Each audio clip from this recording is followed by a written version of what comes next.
गेल्या 8 दिवसापासून कोल्हापुरात आकाश ढगाळ असलं तरी उष्णतेचा जोर काही कमी झालेला नाही। दिवसभर असलेल्या उष्णतेमुळे नागरिकांची अक्षरशः दमछाक होत आहे। उन्हाची तीव्रता इतकी वाढली आहे की लोकांच्या अंगाचा घाम गळ्यापासून पायापर्यंत वाहू लागलाय। सध्या जिल्ह्याचे कमाल तापमान 40 अंश सेल्सिअसवर पोहोचले। किमान तापमान देखील 24 अंशापर्यंत वाढलं आहे। त्यामुळे रात्रीही उकाडा जाणवू लागलाय।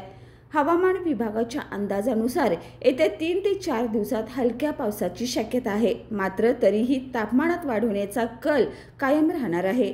सोमवार नंतर तापमान 41 अंश सेल्सिअस पर्यंत जाण्याची शक्यता हवामान खात्याने वर्तवली।